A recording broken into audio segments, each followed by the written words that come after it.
శ్రీ గణనాయక విఘ్న వినాయక సిద్ధి వినాయక బుద్ధి వినాయక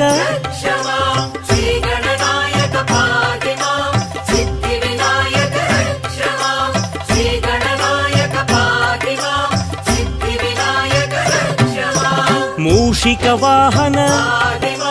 మోదక హస్త పార్వతి తనయ పాప విమోచన